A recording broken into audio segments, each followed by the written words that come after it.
So anyway, thank you for coming. Michelle Murray, would you please introduce our moderator and guest? Big hand for Michelle. Thank you, Tom, and thanks to everyone on our committee who really did a fabulous job. We really put this event together pretty much in short order, so especially thanks Soren, who's on our panel later in the afternoon. As Tom said, I'm Michelle Murray. Tom and I co-chair the Education Committee for MVF. We're both also board members, and I'm the founder and managing director of my own firm called Segway Partners, and we provide accounting and financial resources to venture capital firms, private equity firms, and also entrepreneurs.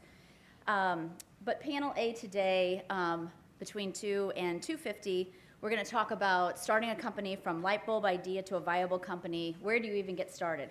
So thank you. First, we have our moderator, Francis Chemelaire with I-10, Cliff Holcamp over there with one of the local venture capital firms, Cultivation Capital, Christy Maxwell with the Center for Emerging Technologies, PJ, who's actually with the Balsa Foundation. I want to make a correction. I apologize in the bulletin here.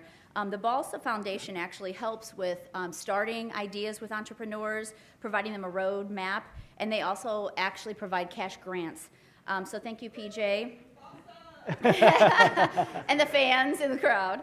And finally, but last but not least, Emery Toker with Scandalera Center, part of Washington University. So Francis, I'm going to let you take it away. Okay.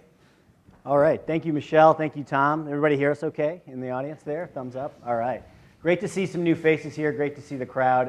As you heard the captain's log, we're going to chat here with this distinguished panel for about 30 minutes or so, but hopefully that stokes some questions in your minds.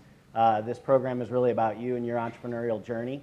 As my friend and colleague Travis Sheridan likes to say, this is about serendipitous collisions. I like to say entrepreneurship is a collision or a contact sport. So there's a lot of information on the internet, and you've heard a lot about the ecosystem. We're actually going to meet some people that are working in the ecosystem, working in great organizations to help drive entrepreneurship and innovation in St. Louis.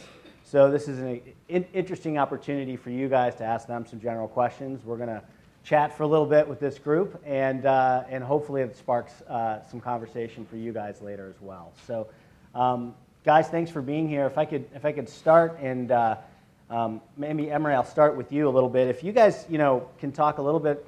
We heard about the organizations you're a part of. In a brief elevator pitch, what does that organization do? What specific things do you do for entrepreneurs in our region? Sure. So we have 3 sets of clients, so to speak, that come to the Scandalera Center. One of them is students, the other one is faculty, and the third one is community in general. And we have 3 missions. The first one is to engage people in entrepreneurship. And we could discuss why we want to engage people in entrepreneurship, even if they're kicking and screaming and fighting against it.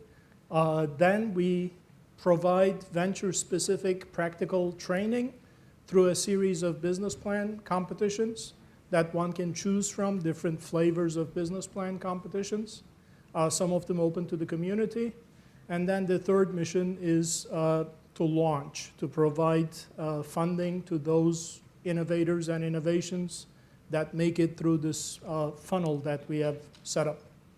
Excellent, excellent. Christy, do you mind talking about Sure. CET and Square One? So the Center for Emerging Technologies started with a bioscience focus, but in recent years, we've really broadened it to advanced technology, and our goal is to be at the top of the funnel with regard to early stage entrepreneurship training. So Square One, the idea being that you are at square one when you're coming to us and working through our programming, is really designed for those individuals who have committed to a particular idea in either bioscience, IT, or consumer manufactured products, and are prepared to then move forward on that idea. Oftentimes we're either pairing a non-technical founder with the knowledge and resources they need to commercialize an idea they have, or vice versa, a technical founder who needs to be paired with a team in order to take their venture to the next step. So that's where we are in the continuum. Excellent, excellent. Cliff, you wear a few hats in this ecosystem.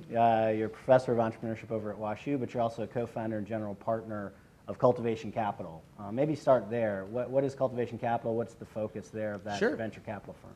Well, we're a very active venture capital firm located here in St. Louis. We were founded in 2012. We've actually been rated as the most active venture firm in the Midwest. That comes because we manage 4 accelerator programs, and we now have 5 different funds. So we're very busy. All of them are with early stage companies. So obviously the accelerator programs are earlier stage companies where we're looking for companies that have a product and are ready to really develop and work on their sales execution. And then in the venture funds, we call ourselves early stage. So still in the earlier life of the company,